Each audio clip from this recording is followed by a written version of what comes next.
reverencia por la vida. Reverencia por la vida en todas sus manifestaciones, en todas sus expresiones, en todas sus modalidades, en todos sus reinos, en todos sus planos. Reverencia por la vida. Esa reverencia por la vida ha sido puesta en valor por grandes maestros y maestras, sabios y sabias, a lo largo de la historia de la humanidad.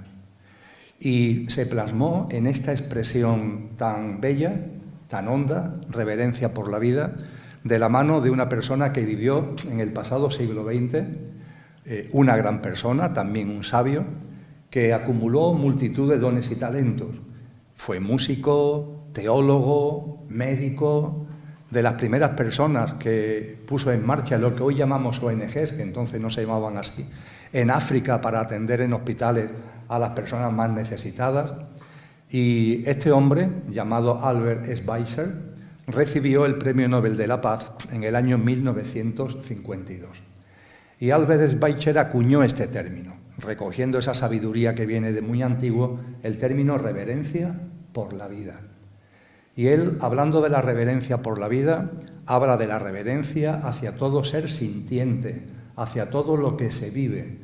Y a colación dice algo que estoy convencido que muchos y muchas de los que estáis aquí, yo desde luego también, hemos sentido. Que cuando esa reverencia por la vida, cuando esa devoción, cuando esa conexión, cuando ese respeto, cuando esa admiración por la vida en todas sus manifestaciones, en todas sus modalidades, llega a una persona, nos transformamos. Eso produce una transformación. Ya no vemos la vida de la misma manera. Hay un antes y un después cuando se nos abren los ojos de la reverencia por la vida. Para ahondar en esta reverencia por la vida, al hilo de lo que aquí nos convoca, es cierto, amigos y amigas, que topamos con un problema. ¿Cuál es el problema? Que la reverencia por la vida va unida ineludiblemente a una visión trascendente de la vida y de la existencia. ¿Qué es esto de una visión trascendente? Pues un entendimiento de la vida, de la existencia, de la naturaleza, de los demás seres humanos y de cada uno de nosotros mismos, que va más allá de la apariencia, que va más allá de lo perecedero que hay en nosotros y que hay en la vida, y que gracias a la visión trascendente vamos percibiendo que hay una esencia más allá de la apariencia. Hay algo que está más allá de lo que cambia, más allá de lo que es impermanente. Hay algo en todo, también en nosotros y en la vida, que es imperecedero, que es constante, que es permanente, algo muy hondo, algo muy íntimo. Esa es la esencia que gracias a la visión trascendente podemos percibir. Lo podemos percibir en nosotros mismos. Y no está mal recordar, porque estamos en una sociedad donde la trascendencia se ha expulsado, donde lo trascendente se ha desterrado. No se quiere hablar de lo trascendente. Todo es superficial, evanescente, material, demasiado material y materialista, como también tendré ocasión de subrayar a lo largo de los próximos minutos. Y esa expulsión de lo trascendente, que ya fue anunciada, fijaros, en la transición del siglo XIX al siglo XX, ese gran filósofo que fue Friedrich Nietzsche, nos alertó de que estábamos matando a Dios. Estamos matando a Dios. En la obra La Gaya Ciencia hay un personaje en el apartado 105 que es el loco. Y el loco anda por las calles de la ciudad buscando a Dios. Y la gente se ríe de él. Ya está aquí este loco buscando a Dios. ¿Has encontrado a Dios? ¿Lo has encontrado ya?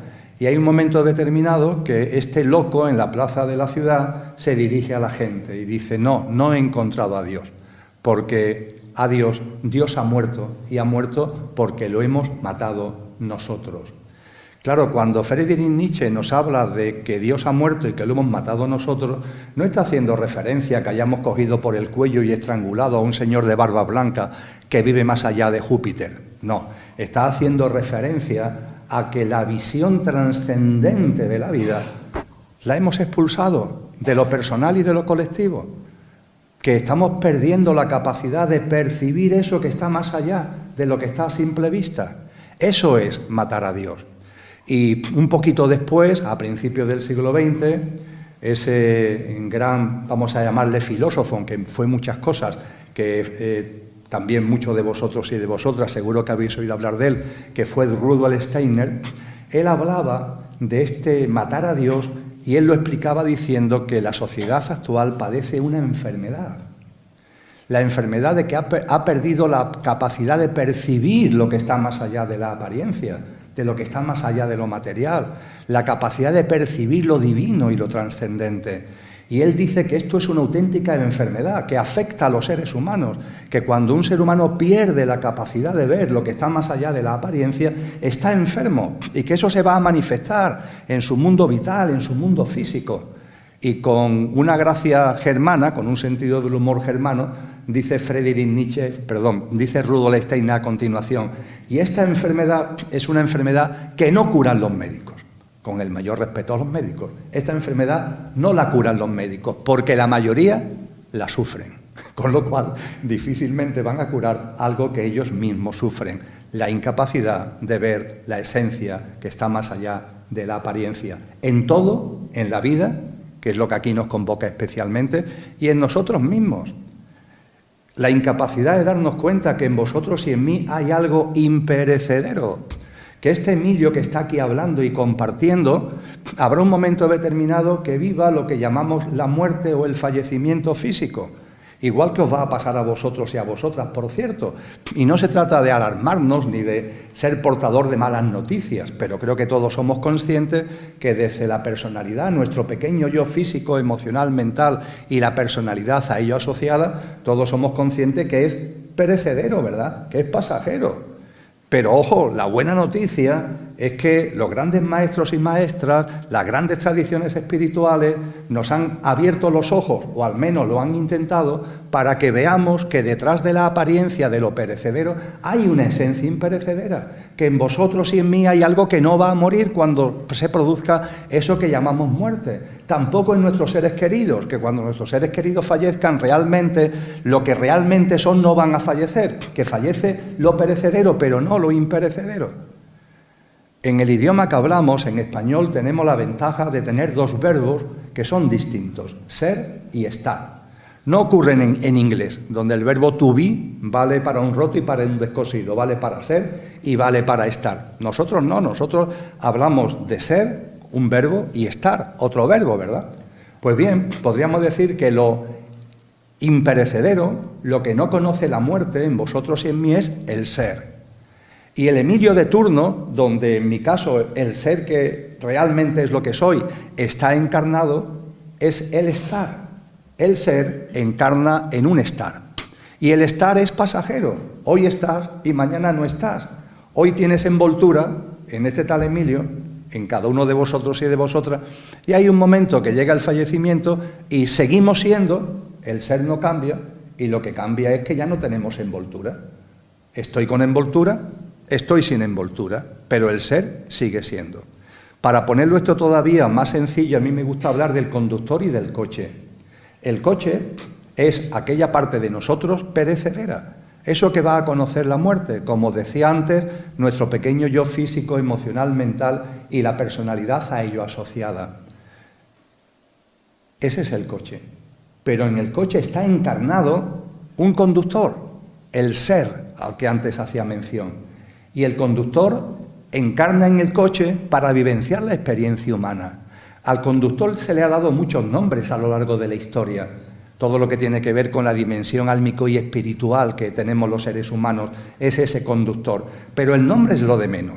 Lo importante es percibir que en vosotros y en mí hay algo, conductor, ser, esencia, imperecedero, aunque también haya algo perecedero que habrá un momento determinado que deje de estar.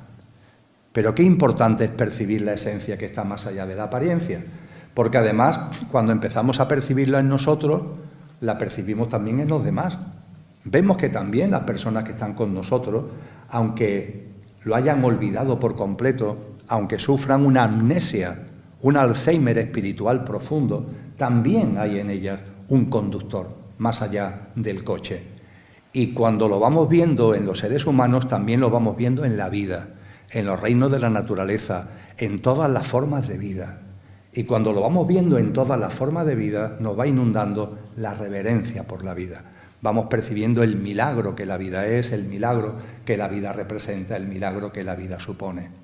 Y no estoy hablando, amigos y amigas, de religión. Personalmente no tengo ningún credo religioso.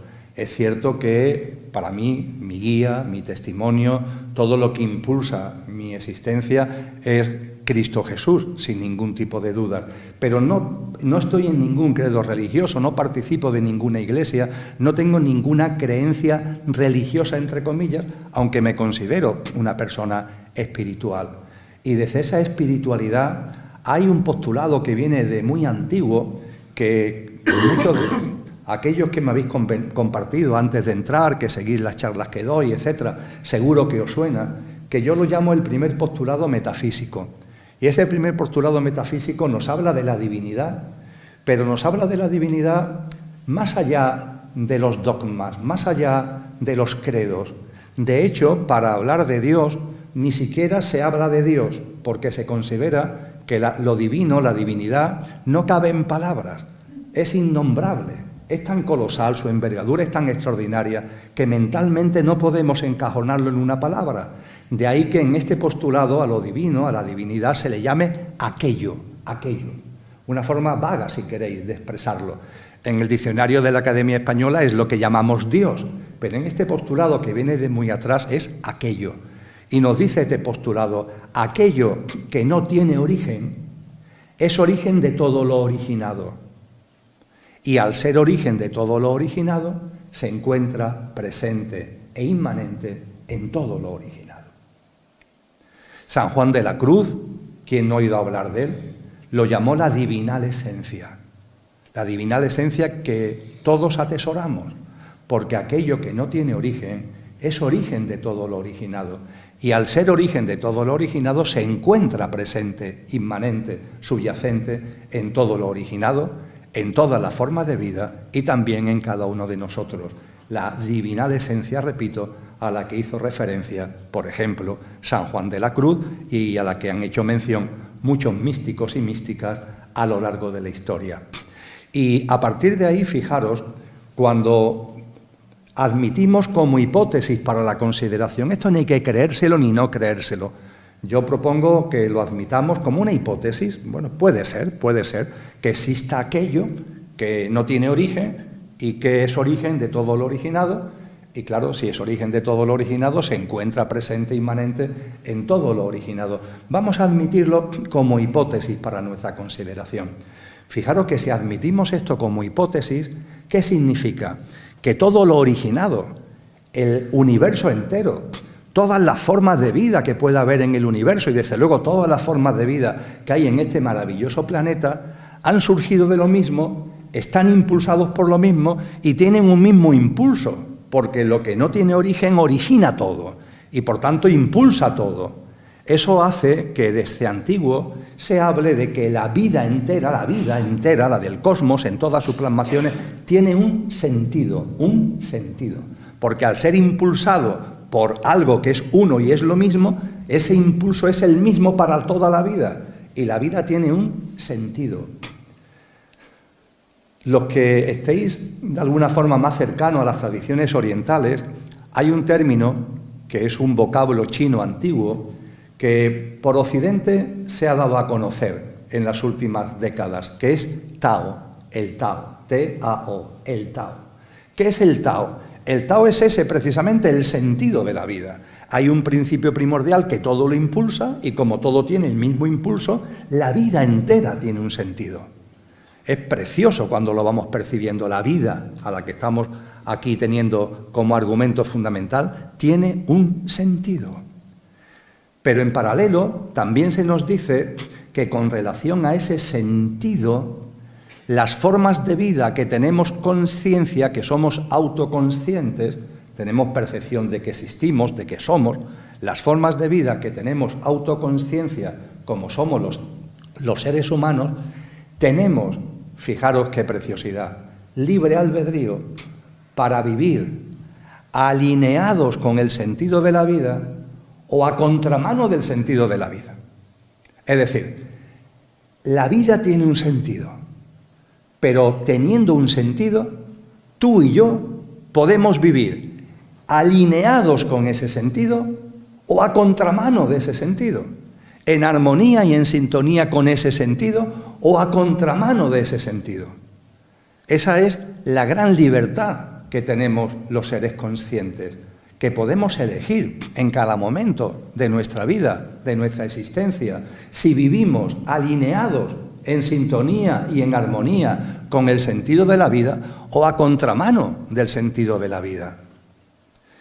Esto está expresado de muchas formas a lo largo de la historia. Es especialmente emotivo, conmovedor, diría yo, cómo lo expresa Platón, el gran maestro y filósofo griego, allá por el siglo V aproximadamente antes de Cristo. Platón, cuyo maestro fue Sócrates, nos dejó muchas obras, pero hay una especialmente intensa que son sus diálogos con Sócrates. Dos grandes almas, dos seres maravillosos. Y en el libro La República de Platón se recoge el diálogo muy extenso sobre muchos temas que mantiene Platón con su maestro, Platón con Sócrates. Y en la parte final, ya cuando está terminando el libro, se habla de lo que hoy llamamos una experiencia cercana a la muerte. Bastante curioso que hace 2500 años, en un libro que está en los tomos de la filosofía clásica, se hable de lo que hoy llamamos una ECM, una experiencia cercana a la muerte. Es decir, alguien que se muere, pero resulta que después no se ha muerto y vuelve a la vida, y mientras que ha estado muerto, pues tiene una serie de experiencias que después nos cuenta. Hoy en las redes sociales, en los canales, en los medios de comunicación, hay una enorme cantidad de testimonios sobre experiencias cercanas a la muerte. Pues bien, hace 2500 años ya, en esos diálogos de Platón con Sócrates, se nos narra una ECM de un soldado armenio llamado que cuenta su experiencia cercana a la muerte. Y en ese contexto se escenifica el momento en el que las almas van a volver a encarnar, en el que las almas, podríamos decir en el lenguaje que hemos dicho antes, nuestra dimensión álmico-espiritual, la esencia, el ser, va a volver a encarnar en este plano. Y se dice que cuando las almas, la vuestra, la mía, desde el plano de luz, vamos a volver a encarnar en este plano, hay una especie de sacerdotisa, una especie de maestra llamada la Quesis, que se dirige a las almas y le dice: almas pasajeras, no lo olvidemos, venimos aquí de paso, este no es nuestro sitio, entre comillas, venimos aquí de paso, venimos y después nos vamos. Almas pasajeras, vais a volver a encarnar. Y le dice a continuación: cuando encarnéis, encarnáis porque habéis querido encarnar en libre albedrío, y tener en cuenta, una vez encarnadas, que la virtud estará a vuestro alcance. Que la hagáis vuestra o no, depende solo de vosotras, porque Dios es inocente. Muchas veces nos preguntamos: ¿por qué pasa esto? ¿Por qué pasa aquello? ¿Por qué hay sufrimiento? ¿Por qué hay dolor? ¿Por qué hay esta catástrofe? Y hay personas que dicen: ¿y Dios esto cómo lo consiente? ¿Dios por qué no hace algo? Recordemos esta frase maravillosa del diálogo entre Platón y Sócrates: Dios es inocente. El quid de la cuestión está en si nosotros, en la forma de vivir cada uno y en la forma de vivir colectiva, estamos eligiendo la virtud o la estamos rechazando. Porque eso es lo que provoca todo. Si tú vives en sintonía con la virtud, con el sentido de la vida, o a contramano del sentido de la vida. Y tenemos libertad para vivir alineados o a contramano, a favor de o en contra de el sentido de la vida. Tenemos libertad. No le echemos las culpas a la divinidad. Protestaríamos y diríamos que no somos libres si el sentido de la vida fuera obligatorio. Es decir, si el sentido que tiene la vida, todas las formas de vida, lo tuviéramos que seguir forzosamente, entre comillas, permitirme la expresión coloquial, protestaríamos. No somos libres, no podemos vivir de otra manera. Pues sí, se puede vivir de otra manera, puede vivir alineado con el sentido de la vida o a contramano, tenemos libertad para ello. Que hagamos nuestra la virtud o no, depende de nosotros. Almas pasajeras, no lo olvidemos que estamos aquí viviendo la experiencia humana. No le echemos la culpa a la divinidad. Y claro, el que vivamos en sintonía con el sentido de la vida o a contramano del sentido de la vida, amigos y amigas, eso tiene consecuencias. Somos libres de vivir a favor o a contramano del sentido de la vida. Pero si vives en armonía con el sentido de la vida, eso tiene consecuencias. Y si vives a contramano del sentido de la vida, eso tiene consecuencias. ¿Por qué hay tanto dolor, tanto sufrimiento, tantas injusticias, tanta desigualdad, tanta miseria? Porque vivimos a contramano del sentido de la vida.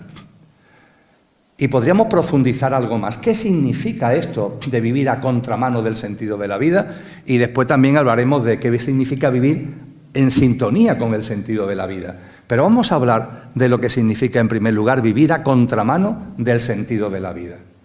Bueno, la primera manifestación del estar a contramano del sentido de la vida, la primera manifestación es que olvidamos lo que somos. Ya está. Alzheimer. Amnesia. Olvido de lo que eres. ¿Te crees que eres tu pequeño yo? Es como si yo me creo que soy Emilio y que cuando Emilio muera, yo muero. Vamos, yo estoy muy agradecido a este coche, que es Emilio, le estoy muy agradecido, me está permitiendo estar aquí compartiendo con vosotros y con vosotras, me está permitiendo experimentar esta vivencia humana, le estoy muy agradecido a este tal Emilio. Pero lo que soy está más allá de Emilio. Emilio es el estar. Y habrá un momento determinado que este estar deje de estar porque fallece. Y lo que soy va a seguir siendo ese conductor, esa esencia a la que hacíamos referencia antes. La primera manifestación de vivir a contramano del sentido de la vida es que olvidamos lo que somos. Eres inmortal y lo has olvidado. Y estás aferrado a lo perecedero, a lo efímero y a lo pasajero. Te has encadenado a el pequeño yo en lugar de agradecer al pequeño yo que esté a tu servicio, pero no perder la conciencia de lo que realmente eres. Si lo reflexionáis, amigos y amigas, esta es la razón del sufrimiento humano. La gran razón, la gran causa del sufrimiento humano es el olvido de lo que somos como consecuencia de que vivimos a contramano de la vida. Y esto no lo digo yo, lo han dicho muchos sabios y sabias. Fijaros, ¿quién no ha oído hablar de Buda? Siddhartha Gautama, Buda Gautama. Se cree que vivió, no hay datos ciertos, pero se cree que vivió en torno al siglo VI, al siglo V antes de Cristo, más o menos por la época de Platón, quizás un poquito antes. Y Siddhartha Gautama, Buda Gautama, era un príncipe que vivía en un gran palacio. Eso cuenta la historia que nos ha llegado. Y el padre de Siddhartha se la había arreglado para que en ese palacio tan enorme, que tenía enormes jardines, nunca saliera fuera. Toda su vida estaba entre cuatro paredes, aunque esas cuatro paredes eran amplísimas, insisto, con grandes jardines y una gran belleza. Y Siddhartha se casa y tiene un hijo. Pero hay un momento en su vida que por unas circunstancias sale fuera del palacio.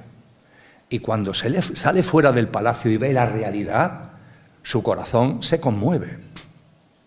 ¡Cuánto sufrimiento, cuánto dolor! Él ve sufrimiento y dolor por todos lados, lo mal que lo está pasando la gente. Claro, él, retirado allí en su palacete y demás, no se había percatado. Pero al salir fuera y ver la realidad, el corazón se le rompe. Se le rompe hasta el punto de que quiere dedicar su vida a paliar el sufrimiento humano. Deja a su mujer, deja a su hijo, deja el palacio y se va al mundo, se mete en el mundo. Primero se hace asceta, está 7 años viviendo una vida ascética, pero después ahí no encuentra las respuestas y va buscándolo por otro lado. Finalmente se nos dice que hay un momento determinado en el que, después de un camino, después de un trayecto espiritual, empieza a comprender. Y a partir de ahí nos habla de las causas del sufrimiento humano. También lo encontráis aquellos que hagáis práctica de yoga, en los Yoga Sutras de Patanjali, el libro fundamental de la ciencia del yoga, lo encontráis también esto. Se llaman, en el lenguaje del yoga, se llaman klechas. las causas del sufrimiento humano. Son 5, pero aquí la que nos interesa es la primera porque es la fundamental. ¿Cuál es la primera, la gran causa del sufrimiento humano? La raíz de las raíces del sufrimiento humano. El olvido de lo que somos, la ignorancia de lo que somos. Que olvidas tu ser, que olvidas lo que eres, que olvidas tu esencia. La tuya y por añadidura la del otro, y de tus seres queridos, y de la gente que está contigo, y de la esencia fundamental que hay, esa presencia de lo que no tiene origen en todo lo originado. Lo olvidas. Y a partir de ahí, como olvidas lo que eres, te crees que eres lo que no eres. Como olvidas lo que eres, te crees que eres lo que eres efímeramente, pasajeramente. Olvido lo que soy y creo que soy Emilio. Y Emilio es parte de mi experiencia humana. Pero yo no soy Emilio, como vosotros no sois cada uno de los que os miráis al espejo la personalidad que aparentemente soy. Hay algo que está más allá, pero lo hemos olvidado. Eso significa vivir a contramano del sentido de la vida. Eso es lo que las tradiciones espirituales llaman pecado, un término que nos echa para atrás. Y por favor, el pecado, este hombre nos va a hablar ahora de los pecados. Voy a hablaros del pecado. ¿Qué significa pecado? Lo utiliza el término Platón también en sus obras. Todos los maestros y maestras han hecho referencia al pecado. Pero el pecado no significa culpa, no significa castigo, no significa lo que el dogmatismo religioso nos quiere hacer creer. El pecado es una palabra del griego clásico que significa alejamiento. Alejamiento, alejamiento. Concretamente, Platón lo utiliza para poner de manifiesto una flecha que se tira y en lugar de dar en la diana, no da en la diana y se aleja, y se aleja, y se aleja. Eso es pecado, el alejamiento de lo divino, el alejamiento de la esencia, el alejamiento de nuestro ser. Nos alejamos de lo que somos. Ese es el pecado. Y es un pecado, entre comillas, un alejamiento del que venimos arrastrando hace mucho tiempo, hace muchas reencarnaciones, que venimos arrastrando ese alejamiento. Por eso se habla de un pecado original que desde el dogmatismo se nos explica que pasa de padres a hijos. Y nos quedamos así sorprendidos, que yo nazco con un pecado que viene de mi padre y mi padre de su padre. ¿Sabe? Esto no tiene ningún sentido. No, es que no estamos hablando de algo genético, estamos hablando de algo álmico. Es que nuestras almas, la vuestra, la mía, hace tiempo que en las encarnaciones nos fuimos alejando. Fuimos olvidando lo que es, fuimos olvidando lo que somos, nos hemos ido alejando y hemos construido una sociedad y ahora nos empezamos a dar cuenta que está muy alejada de lo que es y de lo que somos y de la divinidad y de lo real. Una sociedad evanescente, superficial, materialista, absolutamente obsesionada por la apariencia, sin ninguna capacidad de ahondar en la esencia y en la verdad de las cosas. Esta es la primera manifestación de vivir a contramano del sentido de la vida, que olvidamos lo que somos y a partir de eso nos creemos que somos lo que no somos. Y como muy bien nos enseña la ciencia del yoga, como muy bien nos enseña Buda, ahí está la razón fundamental del sufrimiento humano, la raíz básica del sufrimiento humano. Y no termina aquí lo de el vivir a contramano del sentido de la vida. Porque ¿qué sucede cuando yo me identifico con Emilio? Que todo tiene que estar al servicio de Emilio. Todo al servicio de Emilio. Quiero poner la vida al servicio de Emilio. En lugar de que Emilio esté al servicio de la vida y al servicio de lo que soy, Emilio, toda la vida tiene que estar al servicio de Emilio. ¿Qué es lo importante en la vida? Lo que a Emilio le gusta. ¿Qué es lo que hay que evitar? Lo que a Emilio le disgusta. Pero estamos locos. Sí, lo estamos. Y juzgamos a la vida. Esto está bien, esto está mal. ¿Y por qué está bien o está mal? Porque me satisface o no me satisface, porque me agrada o porque no me agrada. Cada uno de nosotros juzgando a la vida. A esta vida maravillosa que tenemos delante la juzgamos continuamente. Sucede, fijaros, porque es un ejemplo maravilloso, con la climatología. Vamos a ver, si el día amanece soleado, el día es soleado. Si el día aparece lluvioso, el día es lluvioso. Si el día tiene viento, el día es ventoso. Pues nosotros, en nuestras categorías y en función de lo que nos conviene, decimos que el tiempo es malo o es bueno. Y ahí en las televisiones nos salen unos señores y una señora que nos dicen, mañana va a hacer mal tiempo, o mañana va a hacer buen tiempo. Pero por favor, ¿tan locos estamos? Si llueve, llueve, si hace sol, y es la vida que se está expresando en la diversidad, pero no, la diversidad le tenemos como terror, ¿sabéis? Porque en esa diversidad, claro, hay cosas que a nuestra mente le gustan, otras que no le gustan, y oye, qué trabajón, vamos por la vida juzgando a la vida, continuamente juzgando a la vida.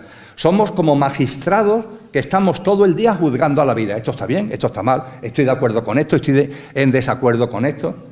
Probarlo en cualquier reunión de amigos y de amigas, sacar un tema de conversación del que sepáis que nadie tiene ni idea, ¿eh? Sacar un tema de conversación del que nadie tenga ni idea. Veréis que inmediatamente todos empezamos a opinar. Vamos a ver, si es la primera vez que escuchas esto, guarda silencio, infórmate. Pues no, inmediatamente se empieza a opinar. Ayer por la tarde se nombró a un cardenal papa. Y en cuestión de minutos ya estaba todo el mundo dando su opinión sobre Robert Provost, que hoy es León XIV. Al momento todo el mundo estaba dando la opinión, me parece bien, me parece mal. Vamos a ver, pero ¿tú sabes algo de este hombre? ¿Sabes algo de su trayectoria? Hombre, vamos a tener un mínimo de conocimiento de causa. No. Juzgamos permanentemente, no lo podemos evitar. Ahí sale el magistrado juzgando a la vida, esto está bien, esto está mal, estoy de acuerdo, no estoy de acuerdo. Y lo malo de esto, además, lo más malo, es que no nos pagan, ¿sabéis? Porque a los magistrados, a los jueces, a la jueza tienen un sueldo. Nosotros, sin embargo, estamos permanentemente juzgando a la vida y lo hacemos gratis. Qué trabajón tan inmenso y sin cobrar ni un solo euro. Cuando nos ponemos a contramano de la vida, nosotros nos convertimos en jueces de la vida. Mirad, hace 400 años hubo un gran sabio, que seguro que habéis oído hablar de él, llamado Galileo Galilei. Galileo Galilei hace 400 años no fue el primero que lo dijo, ¿eh? Ya lo habían dicho algunos antes como Ptolomeo, pero en fin, creo que los libros de historia casi dicen que fue él el primero, que se pronunció públicamente como científico diciendo: la Tierra no es el centro del universo. Porque se creía que la Tierra era el centro del universo, es decir, la Tierra está en el centro y todo el universo gira en torno a la Tierra. El Sol gira en torno a la Tierra, la galaxia gira en torno a la Tierra, el universo gira en torno a la Tierra, todo gira en torno a la Tierra. Había ese convencimiento. Y Galileo Galilei, que observaba el cosmos, dijo, no, la Tierra se mueve, ¿sabéis? No es el Sol el que se mueve en torno a la Tierra, es la Tierra la que se mueve en torno al Sol, y el Sol se mueve por el universo. La Tierra se mueve, la Tierra no está fija y el universo moviéndose a su alrededor. Lo cogió la Inquisición, lo acusó de hereje y lo empezó a torturar. Y claro, cuando lo estaban torturando, pues el hombre dijo, mire usted, yo no quiero que me torture, no quiero morir aquí en medio del martirio. No tuvo, vamos a llamarlo así, la entereza, pero en fin, hay que ponerse en su lugar también para entender su posición, ¿verdad? Y cuando lo estaban martirizando, en un momento de por favor, que he recapacitado y tenéis razón. Qué tonto he sido, cómo he podido pensar que la Tierra se mueve. Claro que tenéis razón, la Tierra no se mueve, la Tierra está fija y es el centro del universo. Cuenta la historia que le dieron varios tortazos más y lo dejaron en libertad a los pocos días. Y también cuenta la historia que pasaron muchos años, ya era muy mayor Galileo Galilei, estaba en el lecho de muerte por enfermedad. Y ya no lo podían matar porque se estaba muriendo. Y entonces fue cuando dijo aquello, esa frase célebre en italiano de Eppur si muove. Y sin embargo, se mueve. Claro, ¿cómo no va a moverse la Tierra, por favor? Claro que se mueve. La Tierra no es el centro del universo. Han pasado 400 años. La Inquisición mantuvo esto como una herejía hasta 1812, como quien dice, hasta ayer. Pero, en fin, han pasado los años y hoy yo creo que nadie mantiene la idea de que la Tierra es el centro del universo. Y si alguien dijera que la Tierra es el centro del universo, nos sonreiríamos, ¿verdad? Bien, Ciertamente nadie dice que la Tierra sea el centro del universo. Yo no conozco a nadie que diga eso, pero conozco así de gente que dicen la Tierra no, pero yo sí soy el centro del universo. Yo sí, por favor, porque todo debe estar a mi servicio, la vida entera a mi servicio. La naturaleza, todas las formas de vida, las personas que me rodean. Eso en psicología tiene un nombre, la cosificación de las personas. Las personas están a mi servicio para darme placer, para satisfacerme, y desde el centro del universo que soy yo, todo lo juzgo. Y lo que me conviene lo llamo bueno, lo que no me conviene lo llamo malo. Habrá mayor alejamiento del sentido de la vida, habrá mayor alejamiento de la realidad. Qué pecado tan tremendo, entendiendo como pecado lo que realmente significa etimológicamente este profundo y total alejamiento. Es impresionante. Y claro, el egoísmo, el egotismo, el egocentrismo nos impregnan y casi no nos damos cuenta. Perdemos una mirada compasiva hacia la vida, hacia los demás, hacia los reinos de la naturaleza en su totalidad. Vamos perdiendo esa mirada. Yo diría que la hemos perdido, la estamos algunos, me imagino que si estamos en esta sala, será por eso para que empezamos como a recobrar un poquito la vista, estamos como empezando a recobrar la vista que hemos perdido para ver la realidad de las cosas. Tanto yo, tanto egoísmo, tanto egocentrismo, perdemos la compasión, la empatía, la solidaridad, la cooperación, la mano tendida, nos metemos en nuestro mundo cerrado, estéril, en nuestro hábitat que llamamos de confort, aunque como dicen muchos psicólogos es un hábitat de mentira existencial, que nunca te va a dar felicidad, que nunca te va a dar plenitud, y lo sabes, pero ahí sigues, eres incapaz de abandonar esa dinámica de vida alejada del sentido de la vida, alejada de lo que realmente es y alejada de lo que realmente eres. Y en ese contexto de estar a contramano del sentido de la vida, el antropocentrismo. El ser humano, yo el primero soy el centro del universo, y yo y mi especie, el ser humano. Los demás están a nuestro servicio. Todas las formas de vida están al servicio del ser humano, del género humano. Esta visión absurda, ridícula, donde no hay una mirada de respeto a la vida, no hay reverencia a la vida, no hay respeto, ni hay ningún tipo de sensibilidad con relación a la vida. Esta forma tan absurda es lo que se llama antropocentrismo, que va unido al especismo. Es que nuestra especie es superior. Nuestra especie no es superior. Es verdad que el ser humano tiene una autoconsciencia que, por lo que sabemos, no hay en otras formas de vida que hay en este planeta. Pero ¿qué nos han enseñado los maestros y maestras? Que eso no es un privilegio, eso es una responsabilidad. El que tengamos una capacidad mental, una capacidad de discernimiento, una capacidad de disquisición, el que tengamos una autoconsciencia de que somos, de que existimos, eso que caracteriza al ser humano no es un privilegio, es una responsabilidad. Podríamos decir que las otras formas de vida forman parte de nuestra misma familia y son como hermanos pequeños. Pero esos hermanos pequeños los tenemos que respetar, los tenemos que cuidar. No podemos abusar, no debemos abusar de ellos, no debemos violentarlos, no debemos infligirle dolor y sufrimiento. Cristo Jesús fue muy claro en esto.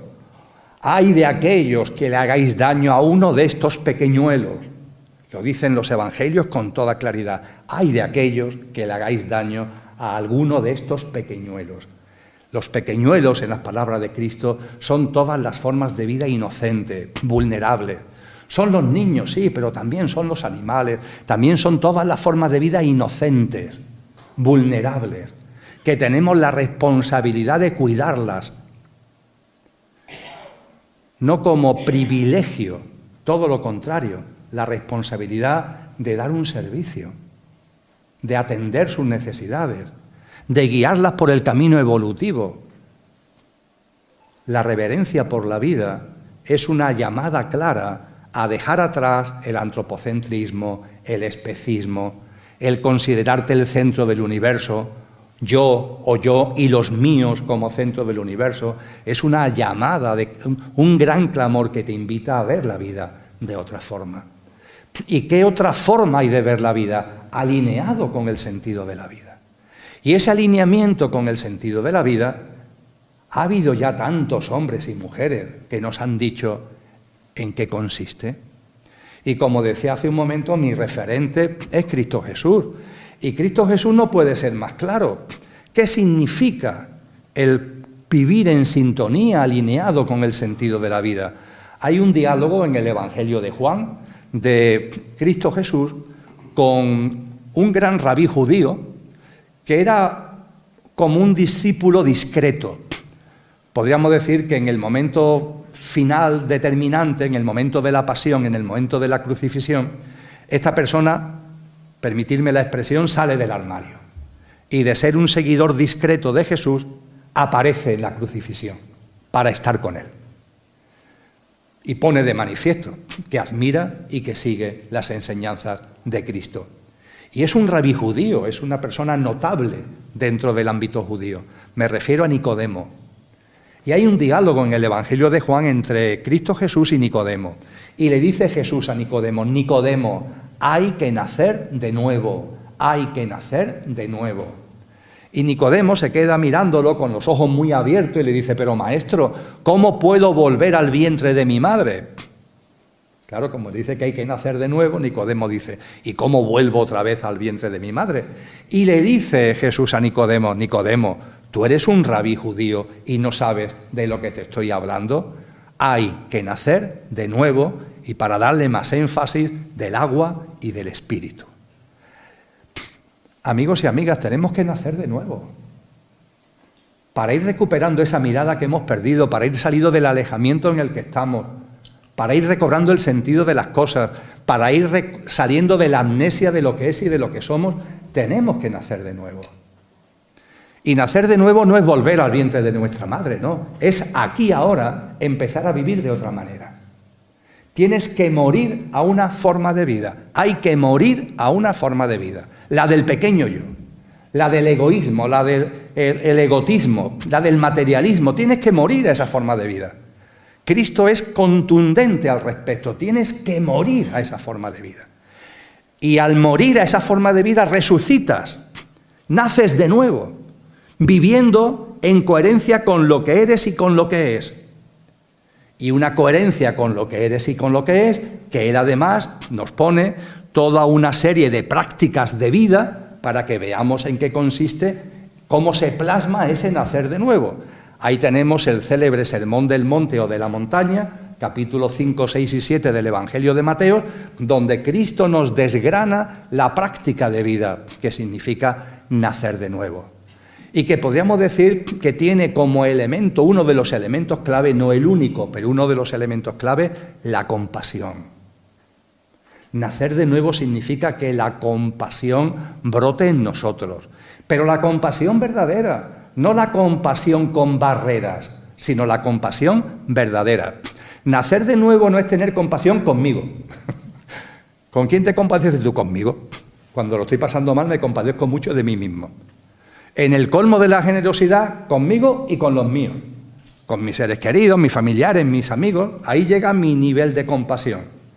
Pero eso no es compasión. Eso no merece ser llamado compasión. La compasión tiene que ser mucho más amplia, tiene que abrirse, tiene que extenderse, tiene que albergar a todos los seres humanos y a todas las formas de vida. La compasión o es universal o no lo es.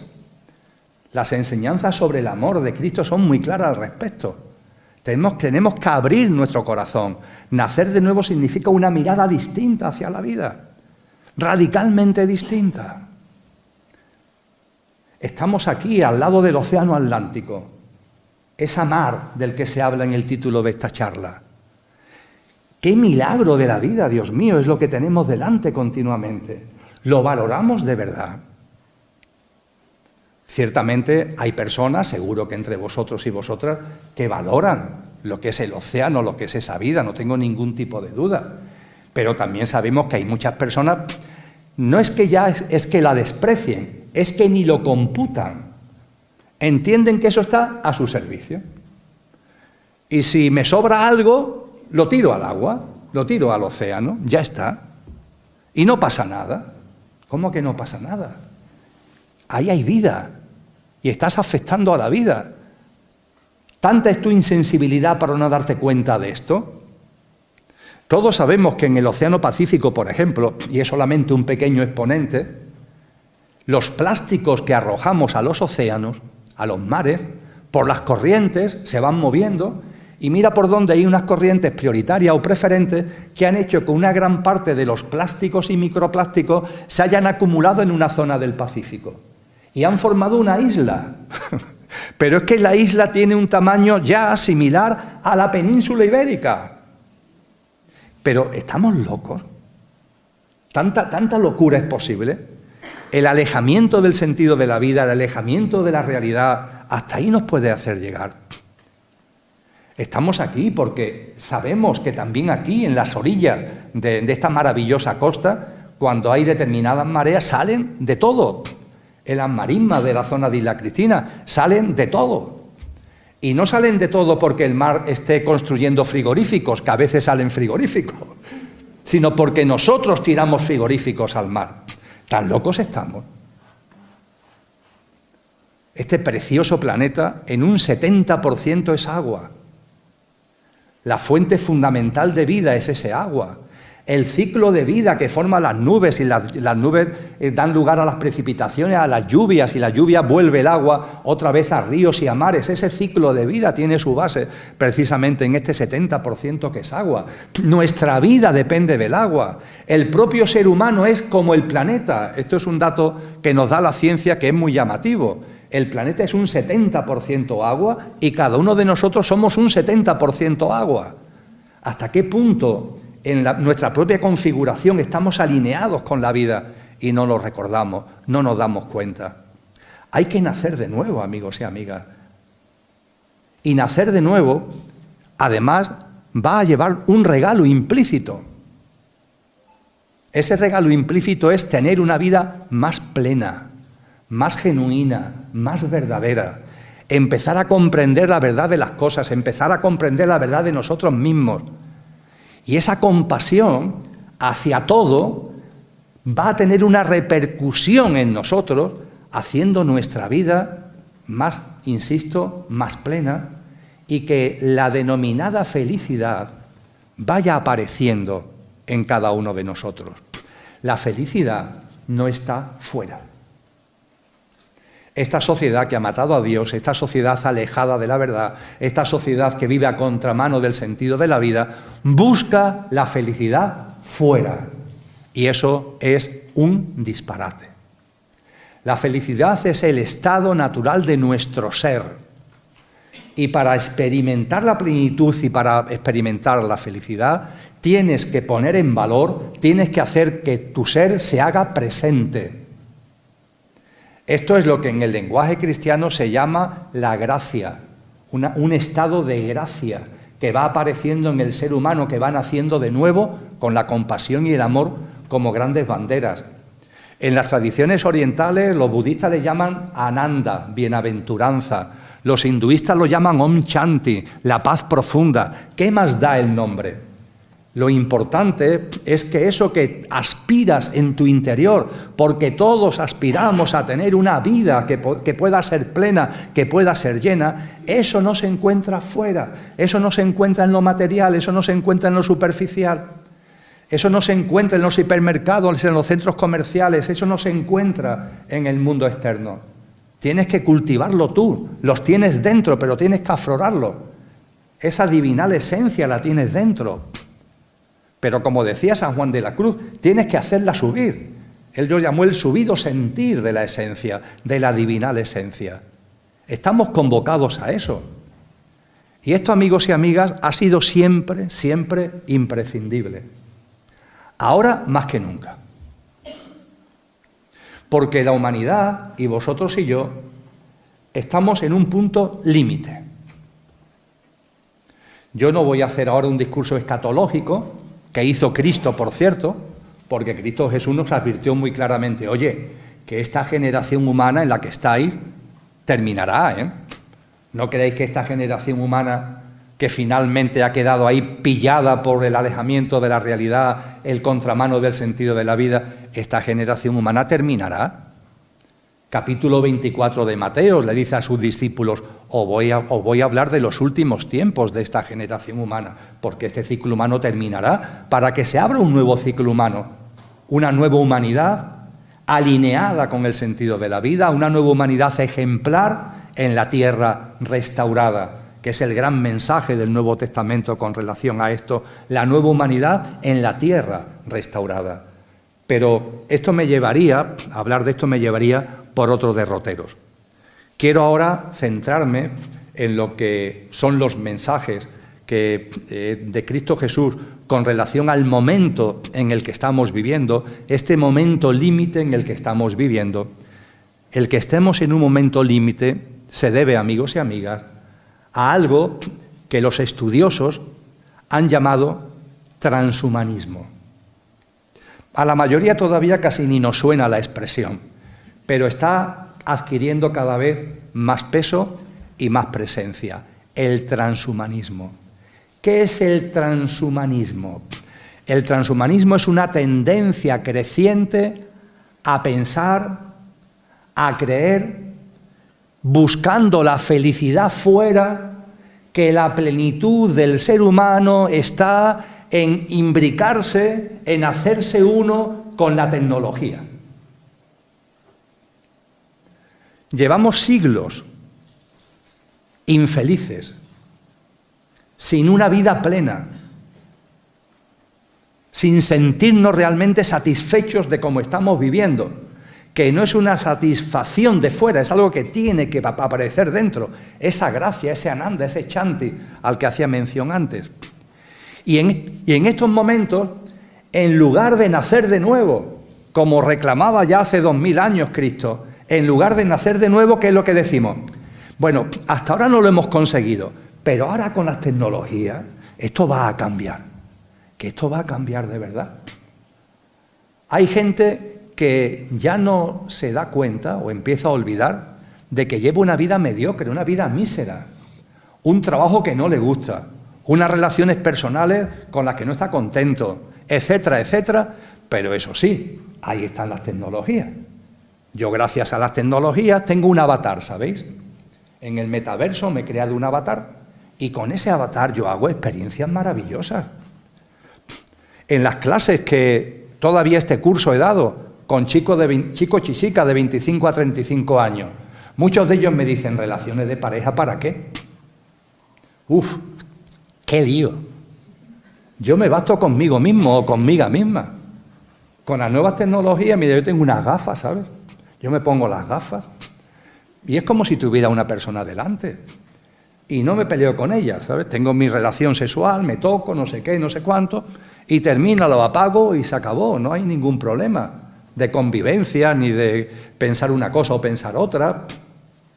Cada vez hay una tendencia mayor a considerar que las tecnologías nos van a dar la felicidad. E incluso el transhumanismo nos lo vende como un éxito evolutivo. ¡Qué maravilla! Dentro de no mucho podremos tener sensores en el cerebro, implantes en nuestro organismo, y estaremos conectados a la nube, y tendremos unas grandes capacidades mentales, y podremos hacer una cosa y otra, y yo podré crear mi mundo virtual y artificial. ¿Habéis visto la película Matrix? Es esto es. El transhumanismo es la versión moderna, la versión actual de la película Matrix. ¿Recordáis en la película Matrix, la primera entrega, después vinieron secuelas, la primera entrega de 1999, ¿la recordáis cómo vivían los seres humanos?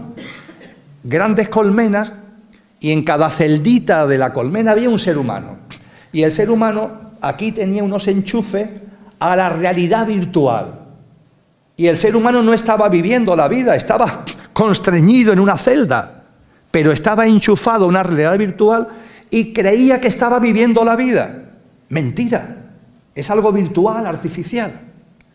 Esto es lo que estamos ya viviendo, amigos y amigas.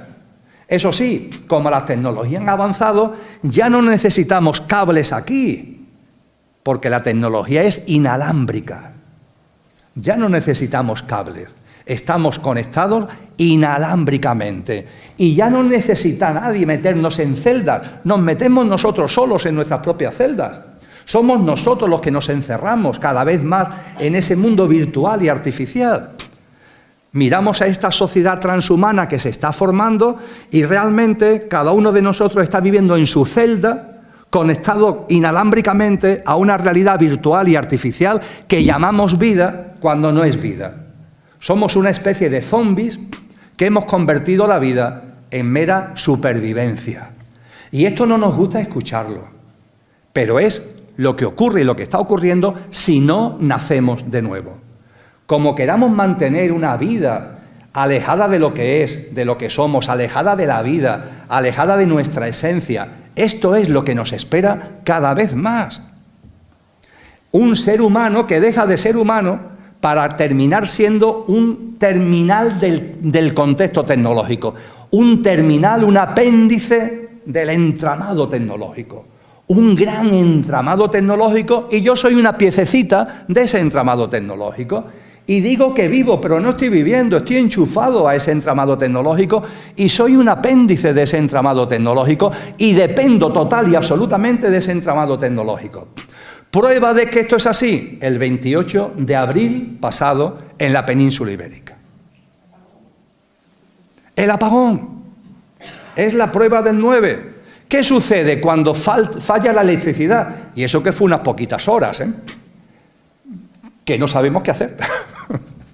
Dependemos tanto del entramado tecnológico que cuando el entramado tecnológico se apaga porque no hay electricidad, nos quedamos que no sabemos lo que hacer. Los trenes se paran. Menos mal que los hospitales y los aeropuertos tienen autogeneradores, pero ojo, si hubiera durado varios días el apagón, no hubieran ya valido, se hubieran quedado también sin funcionar. Colapsa, el sistema colapsa. No sabemos ni cómo comunicarnos con nuestros seres queridos. Estamos tan absolutamente aferrados al móvil, al ordenador, a la tablet, que yo no digo que eso esté mal, ni bien. Las tecnologías no son ni buenas ni malas. Depende de cómo la usemos. Pero creo que con un poquito de sentido común, y el apagón es maravilloso al respecto, nos daremos cuenta que hemos caído en un abuso total y absoluto. Que cuando el entramado tecnológico se para, nuestra vida se queda destartalada. Totalmente destartalada. Grandes atascos, grandes... Insisto, fueron unas horitas,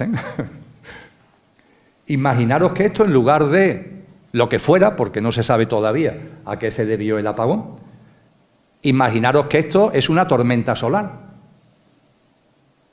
Que, por cierto, los científicos nos han alertado muchas veces de la posibilidad de que el Sol, que tiene tormentas solares, de una de ellas, que haga que el sistema eléctrico, no de una península, sino del conjunto del planeta, se venga abajo. No se sabe durante cuántos días, o durante cuántos meses, o definitivamente. Y con esto no quiero meter miedo, quiero compartir conciencia. El apagón, tengo un vídeo al respecto, una entrevista en la televisión Nueva Humanidad TV, también en el canal de la Academia de la Conciencia que llevamos mi esposa y yo. El apagón es un evento que reclama conciencia. Puede ser, amigos y amigas, que la vida nos esté dando señales para que reaccionemos, para que recapacitemos. Pero nosotros todo lo transformamos en lo mismo, en peleas. Ahí están los políticos peleándose entre ellos. Que si este, que si aquel, que no sé cuánto. Yo no, has sido tú, no. El problema no es de las renovables, es de las centrales atómicas, que no sé qué. Que si... unos debates. Pero, por favor, no podemos ver las cosas con conciencia. Yo os propongo que reflexionemos sobre la posibilidad de que eventos como este sean una llamada a la conciencia, de que nos paremos unos segunditos a pensar, a recapacitar. ¿De verdad es así como queremos vivir? Pero no pasa nada, Tuvimos la crisis del COVID hace unos años, todo se paró por completo durante mucho tiempo. Salimos de esa crisis. La reacción de la mayoría de la gente, ¿cuál es? Más, volver a lo mismo y más. Antes se viajaba en avión, ahora se viaja mucho más. El culto a la velocidad, el aferramiento a lo externo. En lugar de utilizar ese tipo de experiencias como espoleta para nacer de nuevo, que quizás sucedan para eso, fijaros, a lo mejor son oportunidades que nos está dando la vida para que recapacitemos, reflexionemos, tomemos conciencia y decidamos empezar a vivir de otra manera. Y me diréis, bueno, pero Emilio, es que sin tecnología no se puede vivir. Ciertamente estamos en una sociedad donde las tecnologías están por todos sitios, pero siempre hay margen de maniobra para hacerlo con sentido común. No es necesario tantas cosas. No necesitamos tantas cosas como nos cuentan. No necesitamos vivir con el culto a la velocidad permanente, estresados, llenos de ansiedad, queriendo más y más, acumulando, reteniendo, atesorando. Si tengo uno, quiero dos. Si tengo dos, necesito cuatro. Si tengo cuatro, ahora quiero 8. ¿A dónde vamos? Y mientras tanto, la vida en nosotros y a nuestro alrededor. Y nosotros sin mirarla, sin hacerla nuestra, sin disfrutarla desde el entusiasmo, no disfrutarla desde el pequeño yo, sino del ser. La percepción de que todo tiene un sentido profundo, amigos y amigas, la percepción de que hay una divinal esencia en toda la vida que nos rodea. ¿Tan difícil nos resulta? Alguno quizá esté pensando y dice, bueno, Emilio, pero es como lo del cura como el párroco del pueblo, ¿no? Que le cantaba las 40 a los que precisamente no estaban cayendo en ese tipo de cosas. Porque claro, los que estaban con el cura no estaban haciendo las maldades que el cura estaba diciendo, pero son los que se llevaban la retahíla del cura. Lo mismo más de uno o una está diciendo, bueno, pero Emilio, nosotros estamos en este camino. Y esto tendrías que decirlo en la plaza del pueblo, como hizo el loco de Nietzsche. Tiene que salir a la plaza del pueblo. Bueno, quizás haya que salir a la plaza del pueblo. Pero también creo que hemos aprendido que la mejor forma de verdad transformar las cosas es empezar por uno mismo y a raíz de ahí, al hilo de ello, el ejemplo.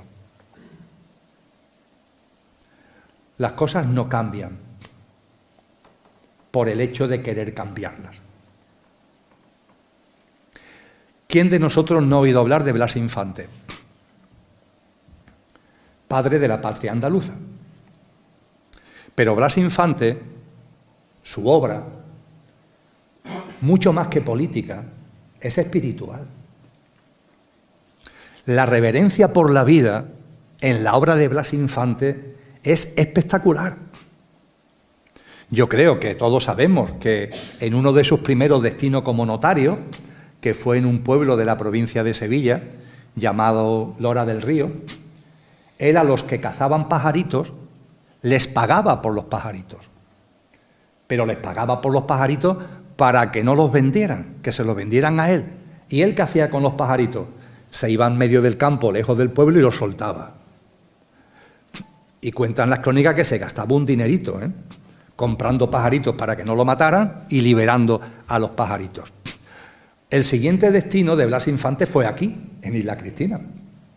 Y en Isla Cristina Blas Infante vivió una experiencia muy potente, y es que en un momento determinado hay un zorro, un zorrito, no era muy grande, que empieza a atacar gallinas. Y se monta una partida de caza para cazar al zorro. Y Blas Infante, a los que dirigen la partida de caza, le dice, si me los traéis vivo, os pago este dinero, pero no lo matéis, me lo tenéis que traer vivo, no lo matéis. Total, que cogen al zorrito, se lo llevan a Blas Infante le paga el dinero comprometido y Blas Infante se queda con el zorrito, porque no quieren que lo maten. Y el zorrito va creciendo, era pequeñito, va creciendo. Creo que eso coincide con el hecho de que él también lo trasladan ya en ese momento a Coria del Río, que fue donde tuvo ya su último destino. y a las afueras del río, de Coria del Río, donde lo fusilaron en agosto del año 36. Y en ese zorrito, que es Blas Infante, lo coge en Isla Cristina de la forma que os he comentado, cuando ya es adulto, Blas Infante lo suelta en una zona donde él considera que está suficientemente alejado de la civilización para que no haga daño ni a gallinas, ni a ganado, ni a nada parecido. Pero sorprendentemente, el zorrito es capaz de volver a la casa de Blas Infante. Y el zorrito no quiere irse de la casa de Blas Infante. Hay una foto muy famosa de Blas Infante, Lola y yo lo tenemos en el salón de casa, que es Blas Infante, cómo se vestían en aquella época, trajeado, con el zorrito Dimas en su despacho. Está en la mesa de su despacho con Dimas, que ya no es un zorrito, ya es un zorro. Y no quedó ahí la cosa, tiene escrito un libro que es una preciosidad, que son mis diálogos con Dimas. Él le puso al zorro de nombre Dimas. Y los diálogos con Dimas, los diálogos con mi zorro de Blas Infante son impresionantes. Qué compasión, qué sensibilidad, qué espiritualidad hay ahí tan impresionante, amigos y amigas. Hablando del cambio,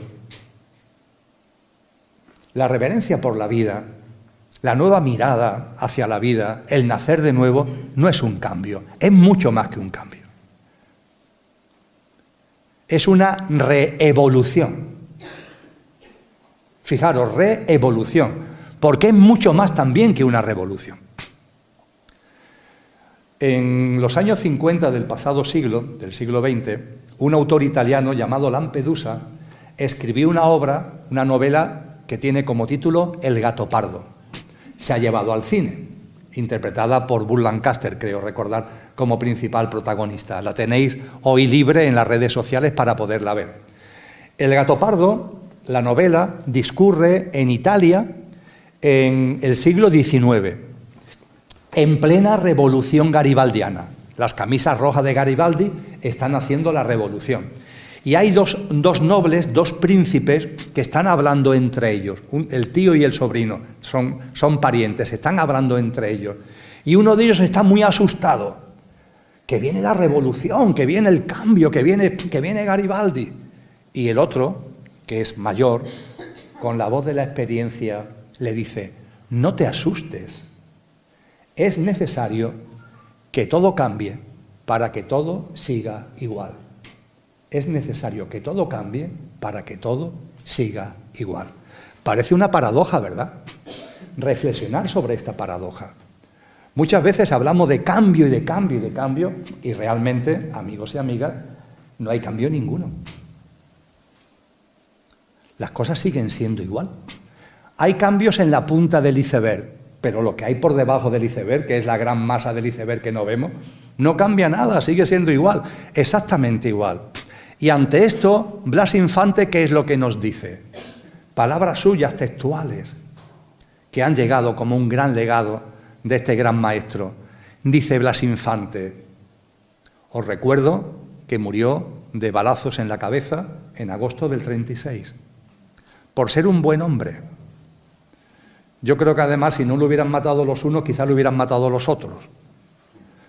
Desde luego, yéndonos a esta frase, lo podríamos entender, porque él dice: si vuestra revolución no es la del espíritu, quedaros con vuestra revolución.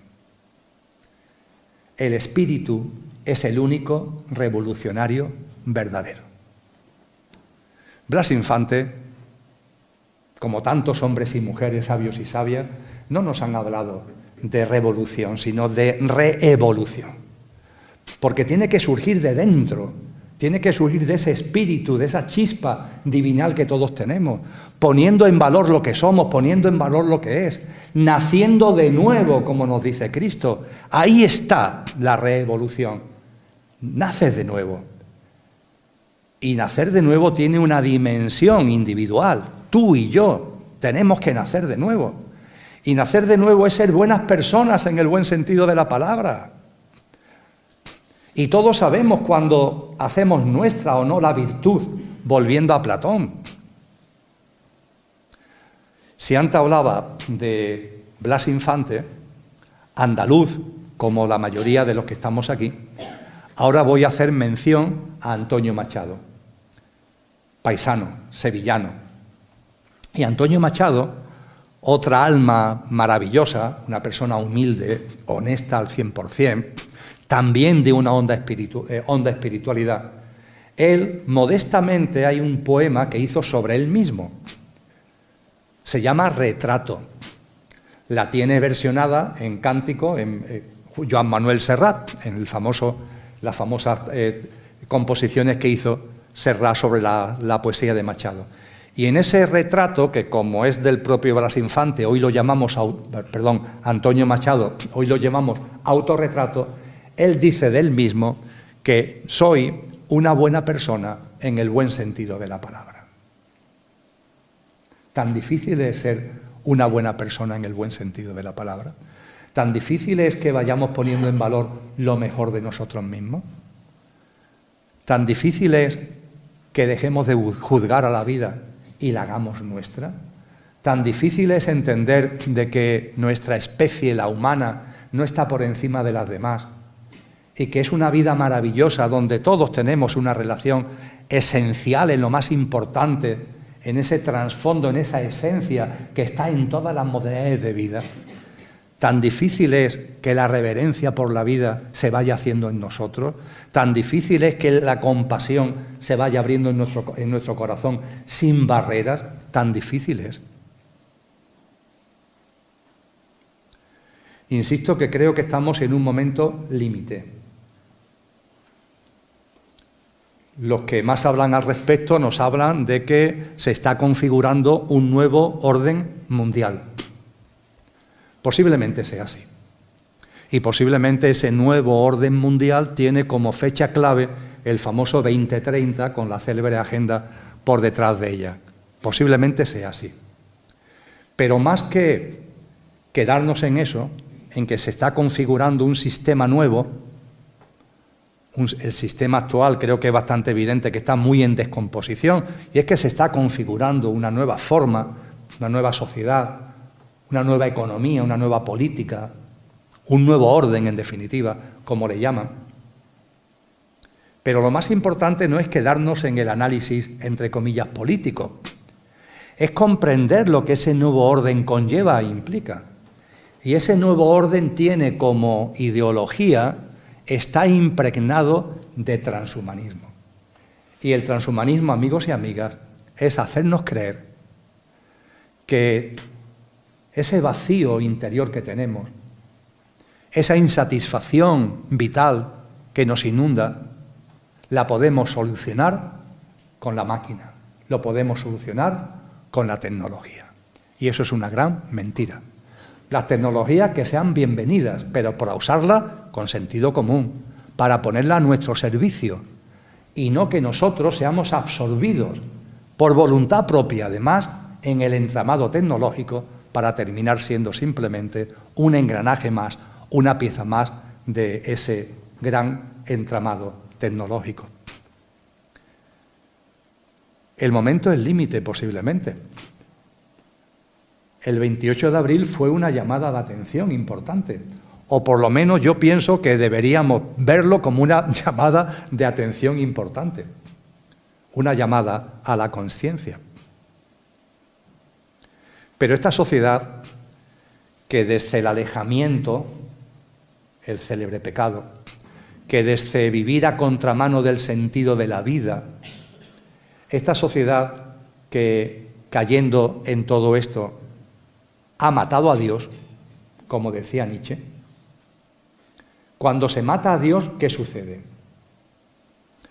Esto lo encontramos muy bien reflejado en el Antiguo Testamento cristiano, porque en el Antiguo Testamento hay una escena, creo que es en el libro del Éxodo, donde Moisés ha subido a la montaña para estar en contacto con la divinidad y tarda en volver. Y como Moisés se ha ido, ¿qué es lo que hace el pueblo judío? Esta es la alarma que os decía. ¿Qué es lo que hace el pueblo judío? Que construye un becerro de oro y empieza a adorar el becerro de oro. La figura del becerro de oro es muy interesante, Porque cuando lo trascendente se expulsa, cuando lo divinal se expulsa, cuando la mirada más profunda se destierra, el ser humano en su inconsciencia, ¿qué es lo que hace? Adorar lo material, adorar becerros de oro. Y hoy las tecnologías las estamos convirtiendo en ese becerro de oro. Las estamos adorando, creyendo que ahí está la salvación, que ahí está lo que nos va a sacar, insisto, de una vida mediocre y en buena parte vacía. Vamos a usar las tecnologías con sentido común. No vamos a convertirnos como en Matrix, conectados inalámbricamente a este sistema. Y vamos a llevar a nuestra vida cotidiana, amigos y amigas, una forma distinta de vivir cada instante, de vivir cada día, de vivir cada momento. Siendo lo que somos. Escuchando la voz interior de nuestro ser que está ahí, que nos dice cuándo somos buena persona y cuándo no somos. Y abriendo la mirada a la vida. También lo han dicho los místicos. ¿Queréis ver a Dios? Puedes mirar dentro. Aquello que no tiene origen está presente en todo lo originado. Puedes percibir la divinal esencia que hay en ti. Pero si por lo que sea eso te cuesta más trabajo, mira afuera. Mira la vida, mira la naturaleza. Ahí está la divinidad. En la mística castellana, en la mística española, Fray Luis de León, Miguel de Molinos, Teresa de Ávila, Juan de la Cruz, con toda claridad nos hablaron de la importancia de avanzar naciendo de nuevo en nuestro día a día, intentando ser nuestra mejor versión, intentando ser buenas personas. Nos dijeron algo muy importante. Cuando vamos naciendo de nuevo, no hace falta que hayamos nacido del todo. Cuando empezamos a nacer de nuevo, cuando empezamos a andar de una forma distinta, cuando empezamos a contemplar nuestra vida, la vida de los demás y la vida en su conjunto de una manera diferente, se produce un hecho que es natural, pero que puede parecer extraordinario. ¿Qué es lo que pasa, según estos místicos? Que vemos a Dios en todas las cosas. Ver a Dios en todas las cosas. ¿Empezamos a entreverlo? ¿En vuestras miradas empezáis a percibirlo? Mirando ese océano maravilloso, esa mar magnífica, ¿podéis percibir la presencia de la divinidad en ese agua, en esas olas, en las formas de vida que hay ahí? Los grandes místicos nos han llamado a esto, y nos han llamado en el nacer de nuevo, y nos anuncian que viviremos ese estadio en el que veremos a Dios en todas las cosas. Y nos dicen además, y creo que con esto podemos terminar, porque es como el broche de oro al nacer de nuevo, digo yo que cuando esto se experimenta es que ya habremos nacido de nuevo definitivamente, sin ningún tipo de ansiedad y sin prisa, ojalá lo vivamos, porque ¿qué nos dicen también estos grandes místicos? Que efectivamente veremos a Dios en todas las cosas. Pero es que después, en ese camino que estamos andando, ya no solo veremos a Dios en todas las cosas, sino que veremos todas las cosas con los ojos de Dios. Ya no solo ver a Dios en todas las cosas, ver todas las cosas con los ojos de Dios. Y esto no es un imposible porque la esencia divina está en nuestro ser. Ese ser que tenemos olvidado, ese ser que tenemos ahí como adormilado, como metido en un cajón y totalmente apegado al coche, olvidando al conductor. Amigos y amigas, vamos a recordar el conductor que somos, vamos a tomar desde el conductor el mando consciente de nuestra vida.